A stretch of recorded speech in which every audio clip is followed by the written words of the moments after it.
Organized crime syndicates are deeply entrenched in Japanese history. Known as the Yakuza, they were once seen as gangsters with a strict code of honor, helping police the criminal underworld. Their traditional tattoos symbolize their commitment to the Yakuza way of life. In the Edo era, men in certain occupations had such tattoos. Not just the Yakuza, but men like carpenters, builders and firefighters. They were all fit and skillful. When you compare their tattoos, the Yakuza stood out even more. Tattoos were fascinating to these men because it was a sign of strength and courage. 4 centuries later, the legacy of the Yakuza is more than skin deep as they snake between both sides of the law, heroes to some, a menace to others. We had a nationwide problem a few years ago. Foreigners, especially illegal Chinese, were running drug and prostitution rings and rigging slot machines in gambling parlours. They committed all sorts of crimes, even armed robbery. I say this with confidence. We got rid of them.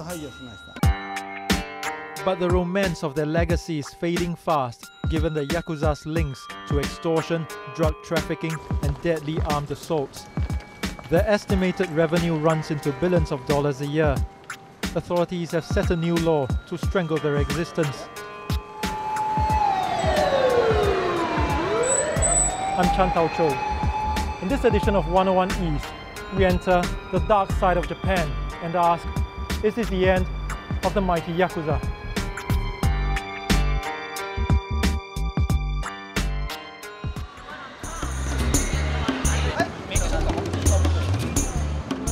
This is Kabukicho, a red light district in the heart of Tokyo with more than 3,000 adult entertainment outlets. Decades of organized crime activities add to its seedy reputation. Increased policing has curtailed acts of brazen extortion and intimidation once common in this part of town. But Yakuza operations have blended into the bright lights. Masaru Jo is the head of a local business association. It conducts weekly patrols here to ensure touts don't harass the public. But even they avoid the lanes found under Yakuza territories. I hesitate to say this, but there is order where there are Yakuza territories. When no one is in charge, people move freely and there is more customer harassment. But the Yakuza would say, "This is my patch, don't mess with us." They expel troublemakers and keep the order. I'm not sure if that's a good or a bad thing. By the end of last year, authorities implemented a new law nationwide targeting organized crime. It is now an offense for individuals and companies to have any dealings that benefit the Yakuza or people related to them. The aim is to choke their sources of revenue. But Joe says the police are up against an invisible enemy. They're not too visible as they avoid the public eye, but that doesn't mean they're gone. They can go underground and have other schemes. Despite the new law, he says some of these schemes outsmart even the police. Credit card companies don't allow their cards to be used in these adult entertainment outlets, yet some shops indicate that they accept credit cards, making customers think they're legal. But when you charge the bill to your card, it goes through a different credit facility. Normally there's a 3% processing fee, but this facility takes over and charges 15%, of which 10% goes to the Yakuza. That's how it works. It's wrong, isn't it? But there's not enough evidence to make it punishable by law. That's why we urge the police, do your job, please set the necessary laws.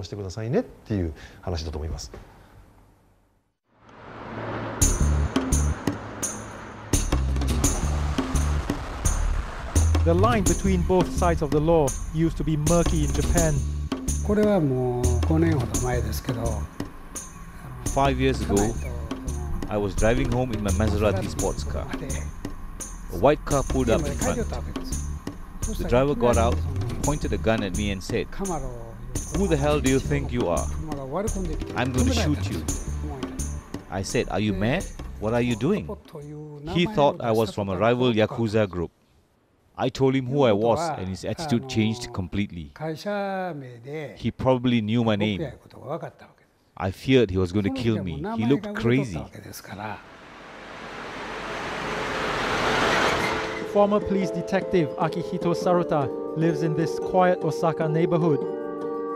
His extensive connections with the Yakuza landed him a lucrative consultant business after he retired from the police force. Companies facing difficulties with crime syndicates hired him to provide advice and help with negotiation. But times are changing. New regulations make it illegal to have any ties with the mob. Saruta has laid off his staff, sold his sports car, and plans to wind up his business. With the new law in place, I just want to retire as soon as I can. I've been through so much hardship and danger. Honestly, I'd rather stay away and not have to deal with them anymore. Saruta is a well-known personality. This comic book illustrates his heyday 20 years ago. It reveals a time when the police worked with the Yakuza to crack cases. A detective in charge of a particular group would develop a relationship with the boss. The Yakuza would give him information. It was a sincere relationship, but it was crucial not to cross the line and become too close.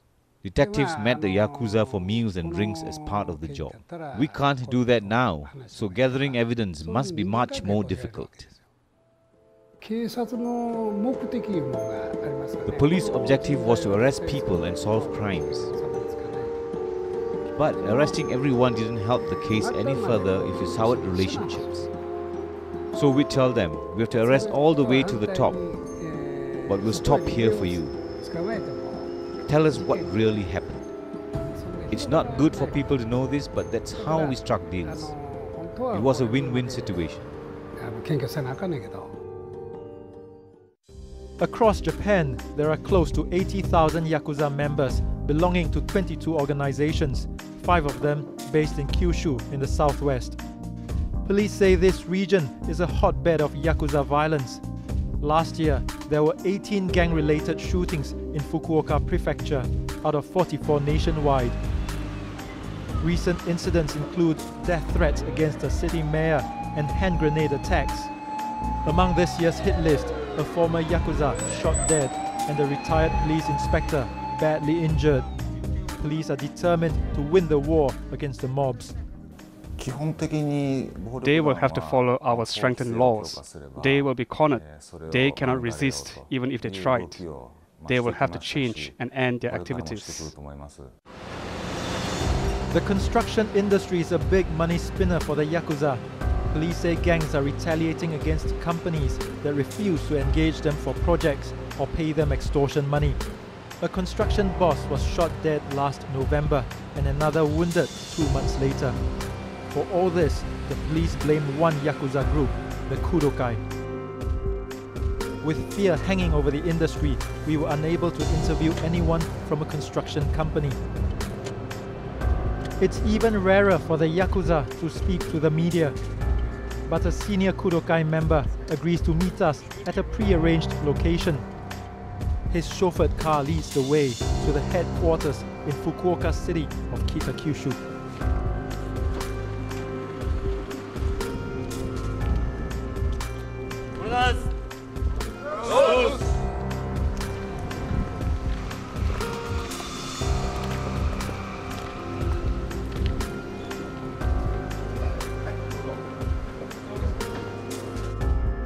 Hiroshi Kimura is a branch leader of the Kudokai and one of its top-ranked members. He says they're coping with the tougher laws. There are businesses that supported us all along, so we can continue our regular jobs.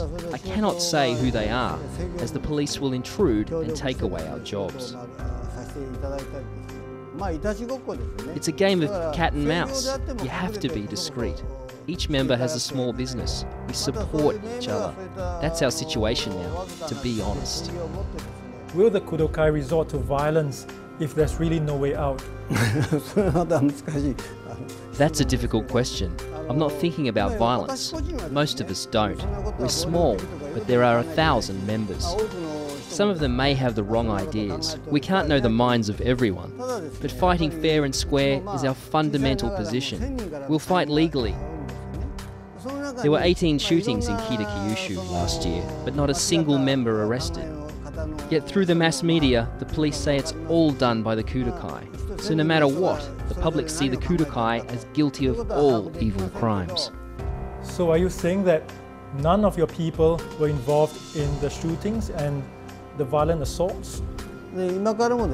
Be it past or present, I declare that the Kudokai, as an organisation, have never been involved. There is no proof. If there are so many people, one or two might go astray. To prevent that, we meet monthly to reflect and emphasise: do not commit crimes, do not trouble the public, and strictly no involvement in drugs. How do you ensure that what you say is implemented across the board? We're often called criminal groups, but any organisation has dropouts who commit crimes, be it the police, be it politicians, or staff of big companies. There are criminals. We're not saying it's okay, but it happens. What are you going to do in order to survive?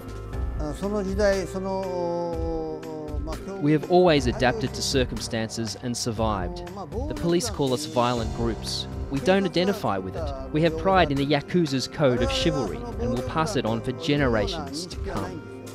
The citizens are the ones disadvantaged by the law. The police blacklist our old friends for being close to the Yakuza. If we have a meal together, they publicise their names and cancel their bank accounts and transactions. Showing us the Kudokai ceremonial room, Kimura tells us his members posted audio recordings online of police officers confronting them in public.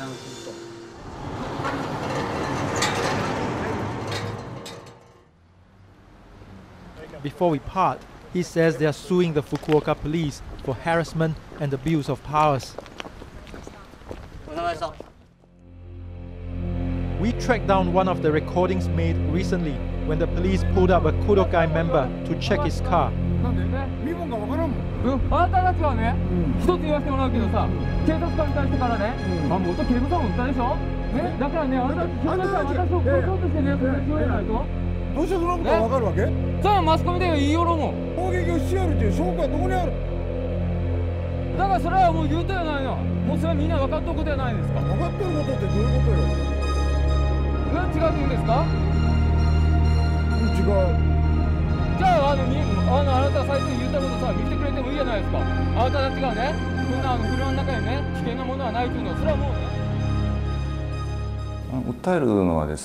They are free to sue us if they wish, but the police will counter back. We'll show we didn't do anything illegal. In Fukuoka Prefecture, only 1 out of 21 recent shooting cases were solved. It is illegal to own firearms in Japan. You can safely consider them the work of the Yakuza. But the police solve only one case. It shows how well they are doing. Veteran journalist and non-fiction writer Atsushi Mizoguchi is a Yakuza expert. Over the years, he and his son have survived knife attacks in retaliation of his works criticizing the mob. He says the new law hurts the lower levels of the Yakuza most. Within the Yakuza, the revenue distribution is top-heavy.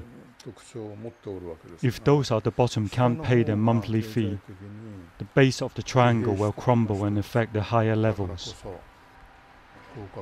That explains the violence in Fukuoka. They are desperate to survive and showing their fangs at the civilians. But Mizoguchi doubts the government's resolve to get rid of the Yakuza. He questions why various laws over the years have targeted Yakuza activities but have never made their existence illegal. His sources tell him there's a hidden agenda. With some 10,000 police officers retiring every year, the presence of the Yakuza provides them lucrative second careers. The police need them. Various industries tend to employ retired officers to counter Yakuza shareholders who influence corporate decisions. Retired officers provide them advice and protection. Now citizens are responsible for denying the Yakuza, who are not illegal. You put your life at stake when you encounter them. The police have effectively backed down from their role of protecting public safety. People like Akira Konagamitsu are now at the front line of this fight. He runs a bar. Under the new law, he's meant to turn away Yakuza customers. It's hard to tell whether someone is a Yakuza or not. People think they are bad guys, but they look like any other person. Honestly, we don't know. The Yakuza who come to my bar don't misbehave. The people in Kitakyushu have seen a lot of Yakuza activities for a long time. If you don't show them your weakness or get involved with them, they don't trouble you.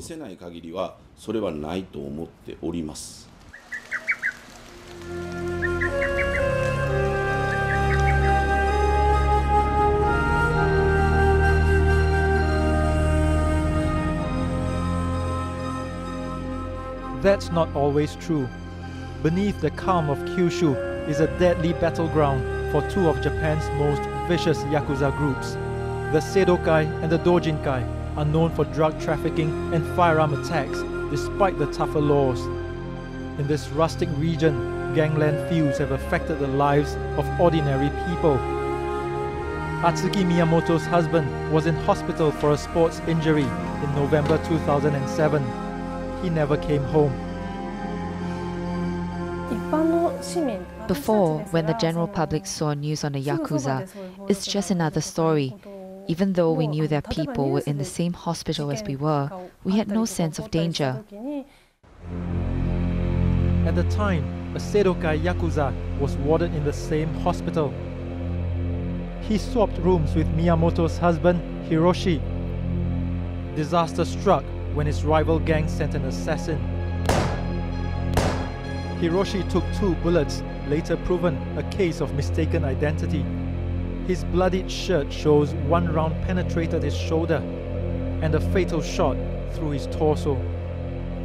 The 61-year-old gunman was sentenced to 24 years in jail. When their father died, I told my children he didn't do anything bad. I told them life is the most important.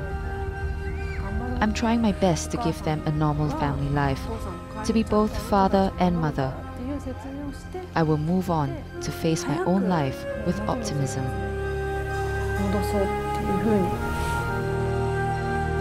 Every day, Miyamoto places a cup of rice for her husband at the ancestral altar before dinner with her children. I don't mention their father to them, but it's hard when we attend festivals. Normally, kids go with their dad and mom, but we have no father figure with us.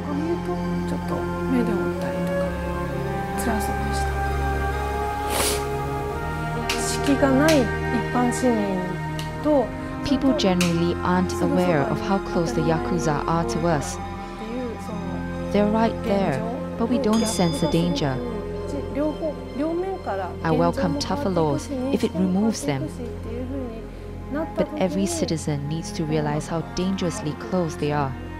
Our society will only change if we change our mindsets along with the introduction of laws.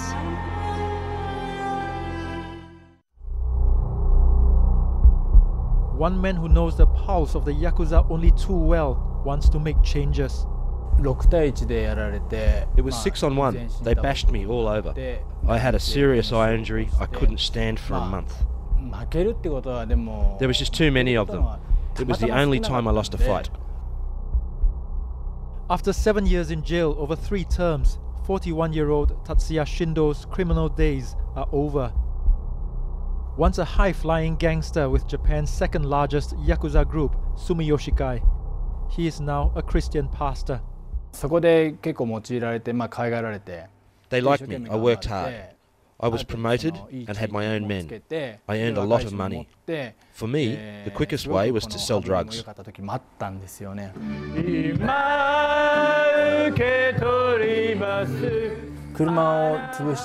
crashed the organisation's car while drink driving.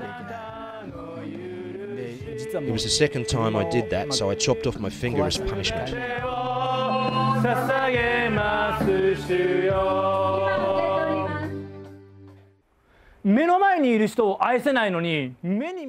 After the police busted him for drugs in 2001 and sent him to jail for the third time, Shindo found forgiveness in faith. He discovered the Bible while in prison. On his release 2 years later, he took up theological studies and started this church near Tokyo in his mother's cafe, reaching out to society's dropouts.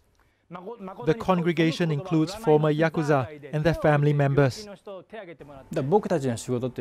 Our job is to encourage those reluctant or refusing to change. Tell them they can get better. We lead by example. Being a Yakuza is like a bloodstain. The longer you don't remove it, the more permanent it becomes. Faith can purify you instantly, but our habits, our Yakuza mentality, that takes daily hard work to change. It's a special day for Shindo. His former Yakuza senior who inducted him into the underworld is here. Tadashi Ono spent 10 years in jail and was only released recently. After the service, Shindo and some of the former Yakuza catch up with Ono. The world has changed so much, I feel lost. The economy is bad and there's no work. How do we support ourselves? I think it's difficult. You see, there's no finger. You're missing fingers like this. My finger is long, so you might not notice a missing part. But if you've got short fingers on both hands, that's a big handicap. People look at these fingers no matter how I hide them. I'm not trying to lie, but I don't want to intimidate others. So I'm always careful about trying to hide my fingers. When it comes to trust, there's none even if you confess your sins. You may have a job and new friends around you. People still look at you differently, like a criminal. Because of my past, I have difficulty finding a job, even through the government's employment service centre. No matter how much I want to be useful, people think about my past rather than what I can contribute in the future. Shindo says if society continues to reject former Yakuza or those wishing to leave the underworld, then they're likely to stay involved in crime. So whatever the law says, he will keep his ties with them. If an old friend wants to leave the Yakuza, he would come to me. But if I don't talk to him, he would feel I'm distant and refuse to seek my help. So whether or not he's Yakuza, I should talk to him if I'm a friend.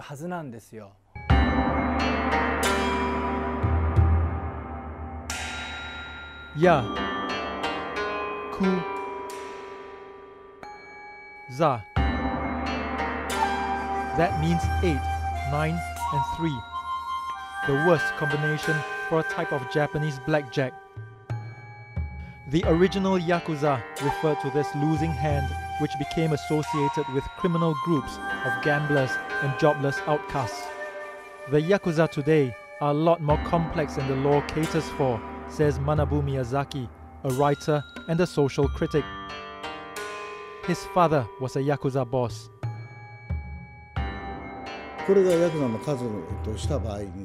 When you talk about the Yakuza, you have to include their family members, friends and relatives. If each person knows 10 others, there will be at least 700,000 people involved with the Yakuza. You have to consider the rights of every one of them. The consequences of the new law ripple across Japanese society. Those affected are concerned that in the crackdown on the Yakuza, the toughest fight could be at the very top.